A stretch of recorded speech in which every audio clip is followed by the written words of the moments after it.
মেয়েটি কালো বলে তাকে কখনোই স্পর্শ করিনি। সত্যি বলতে আমি কালো মেয়েকে ঘৃণা করি, কেন জানি ওদের দেখতেই পারি না। এইভাবেই বিয়ের পরে 2টি বছর কেটে যায়।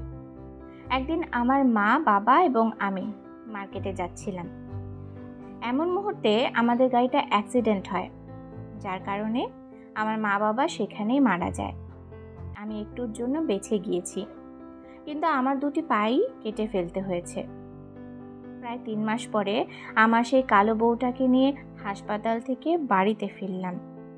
বেশ কিছুদিন যাওয়ার পরে কালো বউকে বললাম, তোমাকে একটা কথা বলি। হ্যাঁ বলুন। তুমি আমাকে ছেড়ে চলে যাও।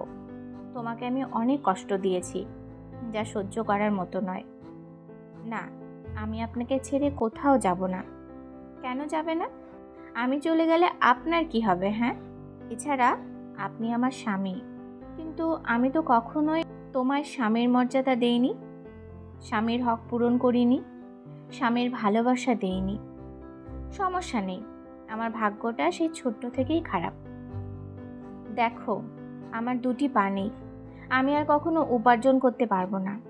এর থেকে বেশি ভালো হয় তুমি চলে যাও। আপনাকে ছাড়া একটি মুহূর্ত থাকতে পারবো না। আমি আপনাকে অসম্ভব ভালোবাসি।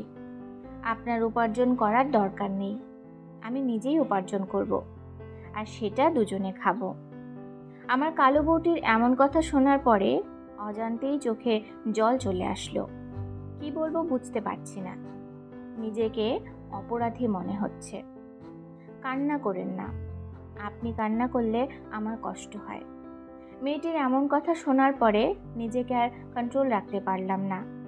ওকে জড়িয়ে ধরে কান্না করতে থাকলাম আর বললাম, আমাকে ক্ষমা করে দিও।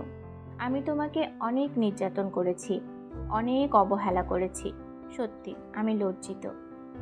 আরে এভাবে বলো না, আমি কিচ্ছু মনে করিনি। তুমি তোমার ভুল বুঝতে পেরেছো, এটাই অনেক। তুমি এমন কেন? কেমন? অনেক অনেক ভালো। পাগল। হ্যাঁ, তোমার পাগল। আসলে ভালোবাসা কত সুন্দর, তাই না? ভালোবাসা কিন্তু চেহারা দেখে হয় না।